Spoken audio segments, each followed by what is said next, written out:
Yes, I was just interviewing somebody from the public work, that Indonesian government has actually made a new law or regulation that would be enacted in July 2021. That is the information system of the building management. So all the building in Indonesia will be forward the green and net zero building with this new regulation. Of course, it will take time. And I think what you mentioned in the following year, 1 or 2 years to come, that will be clearer, probably, I hope, with this President Regulation number 16, 2021, that will be effective July this year. Yeah, for sure, transparency and better better tools to understand energy efficiency will help. They are, however, a slow mover. You know, it's not necessarily the stick nor the carrot that is going to drive people very quickly. You know, until these systems are implemented to actually report the efficiency, to benchmark it, until change is actually happening from that, it's going to be medium-term perspective. Yes, I totally agree. So with this new regulation, transparency will be the highlight of it. And I think without transparency, it will be difficult to monitor and to evaluate. So also from your point of view, how do you see this conference help in the cooperation with other institutions, Mr. Marco? Well, it was encouraging to see so many very high-level ministers attending. So there seems to be a increased awareness of the sector. I do think that you chose a very clever topic with the e-mobility. Mm-hmm. E-mobility is certainly a huge topic in Indonesia, and I think that has helped vastly to attract more people to the wider energy efficiency and green energy issue.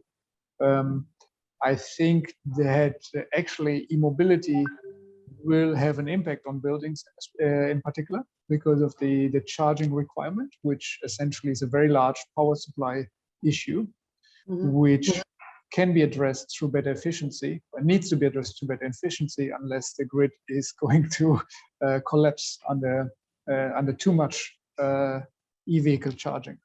So actually energy efficiency and e-mobility do in some ways indeed go hand in hand. I mm-hmm. think we still need to work quite a bit on working out the details on the integration of this e-mobility. But certainly the strategy is clear. The target is clear.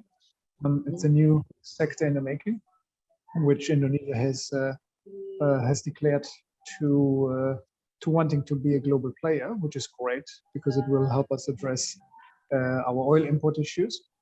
It will take out pollution from the inner cities, and ultimately it will also help a drive to energy efficiency.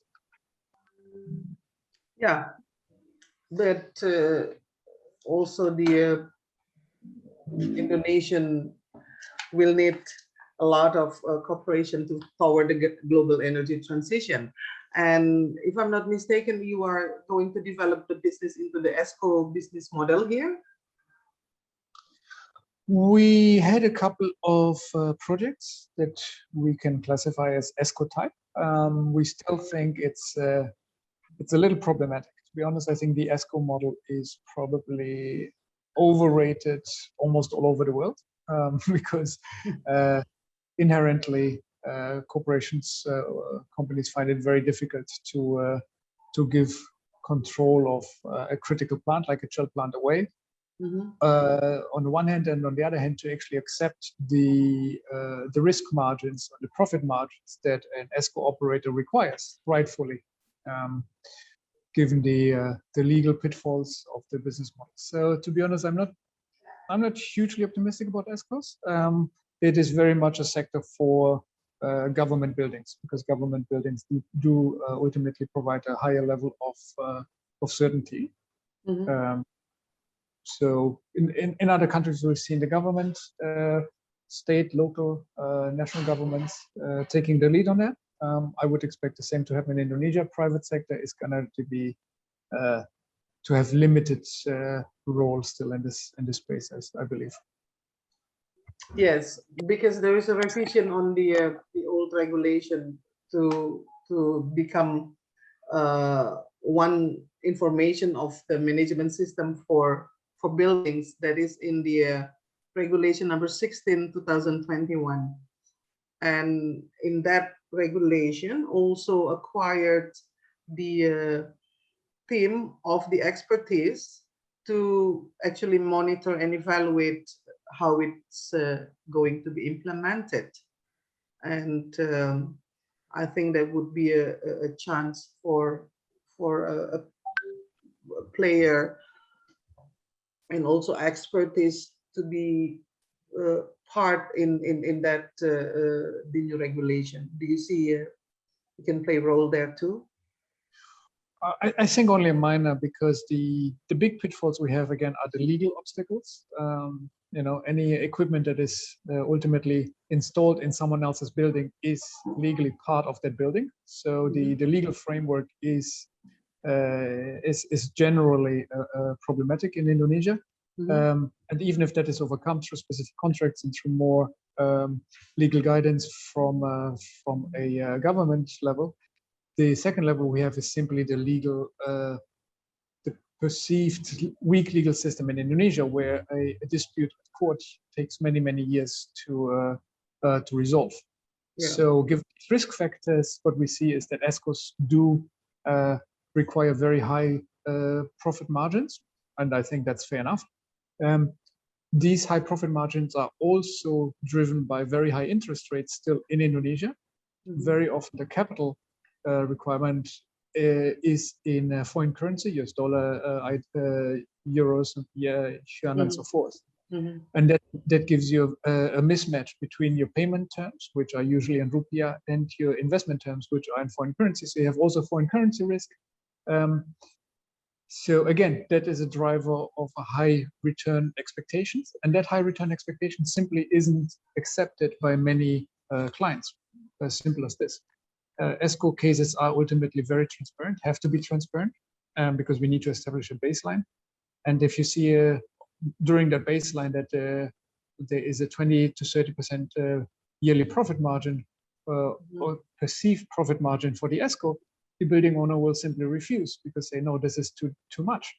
But the ESCO, because of the risk factors and because of the true costs of capital, cannot accept a lower risk margin. So because of these inherent legal and financial issues, no matter the information transparency that may be enabled through regulations, is not going to go away. So. All right. So this is there is some obstacles and challenge that we need to face. I understand, and hopefully what will be enacted in July 2021 would be the new era of better regulation and also better monitoring and evaluation system from the government point of view. Like you said,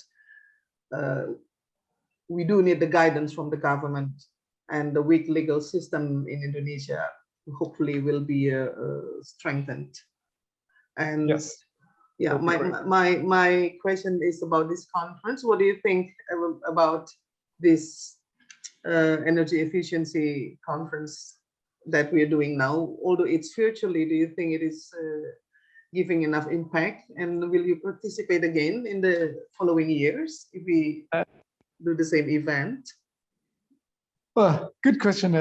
I think it's very difficult to monitor and evaluate the direct impact of such a conference. Of course, it's a dissipative impact where people meet, people exchange ideas. How these ideas will lead to projects is almost impossible to measure. All we can do is to keep pushing the message. We do see increasing interest. For sure, the landscape has changed in the 10 years that I've been here. We see a much broader interest in the general energy efficiency market. Like I said before, the drive of e-mobility, of basically electric vehicles in Indonesia is going to go a very long way, because it is going to impact buildings, it is going to impact all employers, it is going to impact most people. So to link these issues together into one agenda is very, very wise, because energy efficiency isn't a singular issue, and energy efficiency has always been proven to be one of the most difficult sectors to tackle because of many soft issues, actually. So linking it to the other aspects is very, very interesting. I do think the carbon pricing is one of the key issues that could see a significant change in the market landscape. So I do hope that we get more clarity from the government on the planned carbon market in the very soon future, and hopefully for the next conference that will be one of the key topics. Yeah, I totally agree. It's such a broad matter to cover in a conference, and we do hope that we can do better to make it more specific, like you said, about we were talking about transportation and building and industry and so many aspects about energy efficiency and conservation. But your presence being here is really appreciated, and thank you very much, Mr. Marc. I do have to see you again in the next event. Thank you very much. It was a pleasure. Yes. And well organized. Well done. Thank you so much. Have a great day. Thank you. And you. See you.